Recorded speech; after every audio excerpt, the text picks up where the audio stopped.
Aw, dude, I'm here in beautiful Santa Fe, New Mexico with our great friend Jeff Smith, who put together this beautiful studio for Elvis Duran, complete with internet connectivity, audio and control directly to New York, linear audio. So Jeff and Josh from iHeart New York did an amazing job at putting this together. I'm going to let you explain how that happened. Thanks, Al. Yeah, we had this awesome opportunity out here to build a studio for Elvis and his morning show. And he wanted this to emulate his New York studio as much as possible. Prior to what we just did this weekend, we were doing it with old school ISDN connections and stuff like that, internet codecs. But he wanted something better. He wanted to be able to push a button, hear Z100 pre-delay with about the same latency as he does when he's in New York.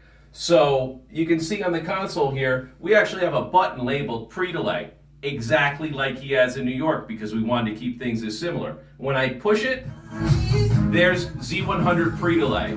ISDN is not connected, internet codec is not connected. We're doing it with Dante.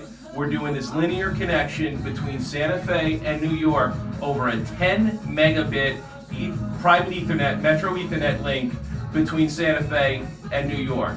It gives us the ability to transfer linear audio back and forth. How do we do it, you ask? It's really simple from the 5,000-foot view. We use Dante Domain Manager.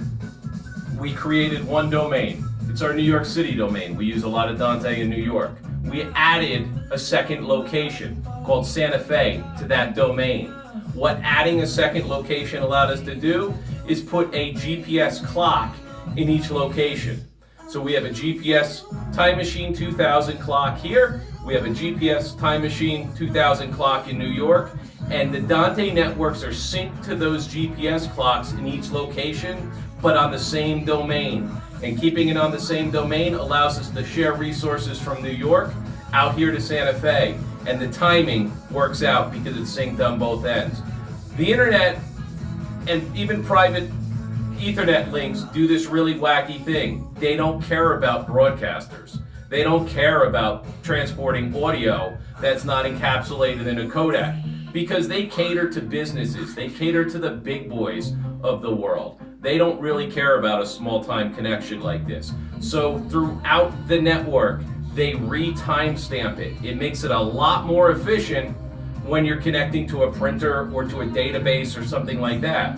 But the way Dante works is it needs to be synchronized between the start and the finish. And when you re-timestamp it, the end has no reference to the beginning. So by putting the GPS clock in each location, we ignore the timestamp on the Dante packets coming across, and we reference it to the GPS time on both ends, which is synchronous on both ends. So a packet sent from New York here arrives in Santa Fe, and because of the GPS clock in Santa Fe, it knows the order to put the packet in, and we can hear Z100 pre-delay with such low latency that Elvis can sit here in the morning and monitor it just like he does in the studio. I hope that makes sense. Any questions, comment on the Facebook post, on sasaudio.com. Give the SAS guys a call. Feel free to ask any questions. Happy to help you out. Happy to answer. Again, if it wasn't for the Audinate Dante guys and the SAS Audio guys, this would not have been possible. Not using a codec, not using a dial-up connection, not using any old school method to get audio from Santa Fe to New York back and forth bidirectionally. It's super cool. Leave us your comments. Be positive. Don't be negative about it. We're excited about it. Thanks for watching us here. Thank you, Jeff. See you later, guys. Aw, dude.